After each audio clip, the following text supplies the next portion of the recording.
காலங்காத்தால எழுந்து எங்கடா போறேன்னு கேட்குறீங்களா கைஸ்? ஆமாம் கைஸ், நம்ம வந்து மஹினா மஷூரா, அதாவது மாதத்துக்கு ஒரு முறை வந்து பார்த்தீங்கன்னா வந்து பயான் மாதிரி வைப்பாங்க கைஸ். அது வந்து முஸ்லீம் ஃப்ரெண்ட்ஸுக்கு நல்லா தெரியும் கைஸ். அங்கே தான் கைஸ் நம்ம காலங்காத்தால போயின்னு இருக்கோம். அப்புறம் போகிற வழியில் நம்ம போயிட்டு வரும்போது பார்த்தீங்கன்னா செம்ம மியூசிக் கைஸ். இங்கே பாருங்கள், காலைல போயிட்டு இப்போ தான் கைஸ் ஒரு 10:30 மணி இருக்கும். அப்போ தான் கைஸ் நம்ம ரிட்டன் வந்து இருந்தோம் கைஸ்.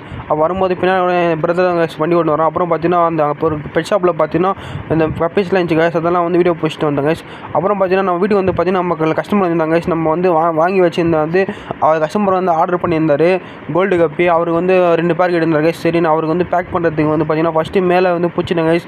ஆனால் மேலே மாட்டினாங்க கைஸ். ஆனால் வந்து ஃபீமேல் வந்து மாட்டல கைஸ். அவளை பிடிக்கிற வரைக்கும் போதும் வச்சு கைஸ். அப்புறம் 2 பேரை ஒரு வழியாக வந்து பேக் பண்ணிட்டாங்க கைஸ். பேக் பண்ணி பாருங்கப்பா, கடைசியாக நம்ம கடையில் இருந்து நம்ம வந்து பீடிங் போகலான்னு வச்சுருந்தோம் கைஸ். சரி, நம்ம வந்து பிஸ்னஸ் ஆரம்பிச்சிட்டோம். நம்ம வந்து பீடிங்லாம் வேலைக்கு ஆகுது, கஸ்டமர் கேட்டால் குத்துன்னு ஒரு கைன்சல் ஒன்று பண்ணிட்டேன் கைஸ். அதனால் பார்த்தீங்கன்னா அந்த கோல்டு கப் இப்போ தான் கைஸ் வாங்கினேன், ஃபஸ்ட் டைம் வாங்கினேன். கஸ்டமர் கேட்டாங்கன்னு சொல்லி நான் பண்ணேன் கைஸ். அவங்களுக்கு குத்துட்டேன் கைஸ். அவங்களும் ஹாப்பியாக போயிட்டாங்க கைஸ். ஓகே கைஸ், இந்த வீடியோ பிடிச்சா லைக் பண்ணி ஷேர் பண்ணி மறக்காமல் சப்ஸ்கிரைப் பண்ணிவிடுங்க. பாய், சி யூ, டேக் கேர்.